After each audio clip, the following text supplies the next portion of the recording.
warning on the attic door said, in shaky blue ink, "Don't open that door at 3 a.m. It was pinned crooked above the knob. I laughed the first night.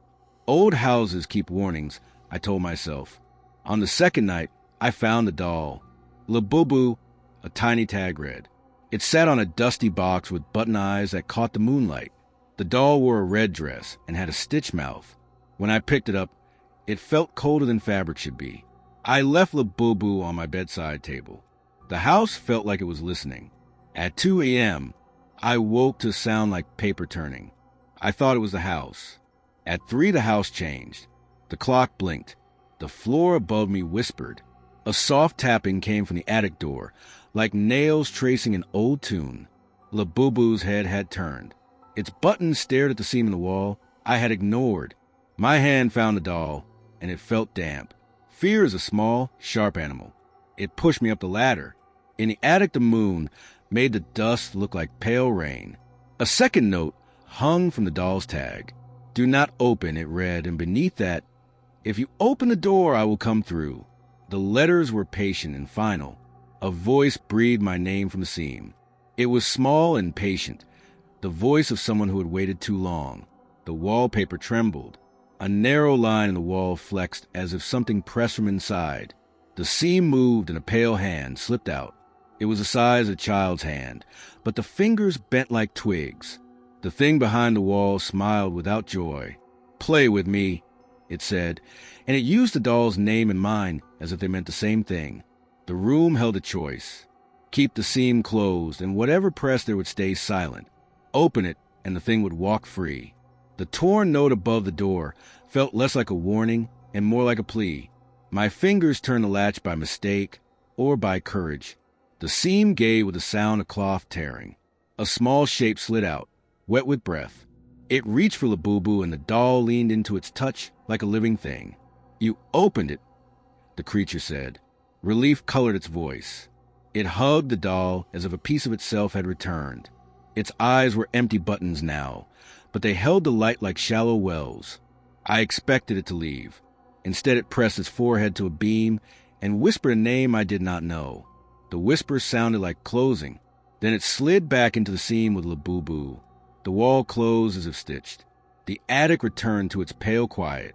The doll was gone from my hands. The note above the door no longer felt like a joke. It felt like a rule kept by someone who had learned to be careful. There was a memory under the house's dust that touched me. As a child, my mother used to hum when storms came. The tune was steady and small, the kind that stitches fear into understanding.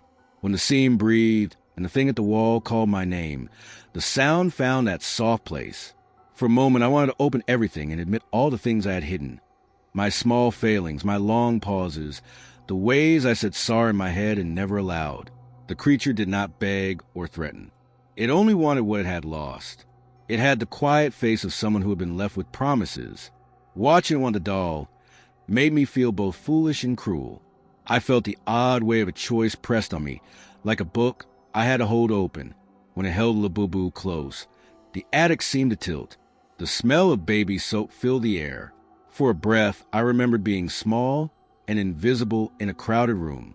The creature rocked the doll, and the sound it made was the sound of pages turning in a book I had stopped reading.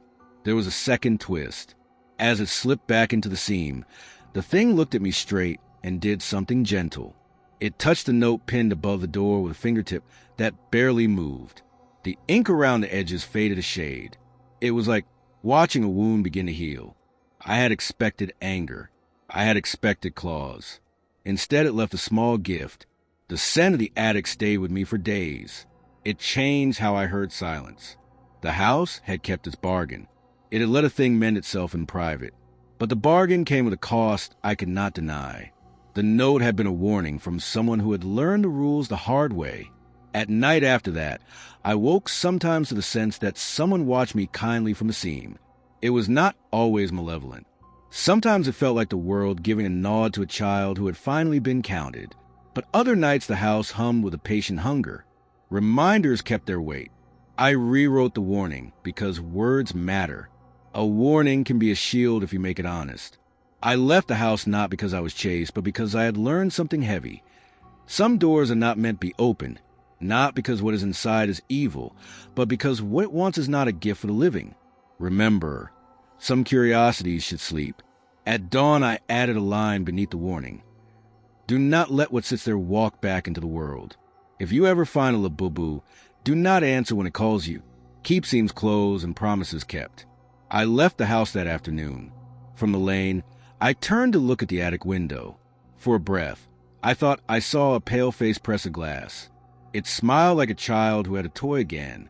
Then the window was plain. Stories are a way to guard the night. Some warnings are plain for a reason. If you see a note that tells you not to open a door at 3, believe it. Some doors keep things that are patient enough to wait until someone forgets the cost.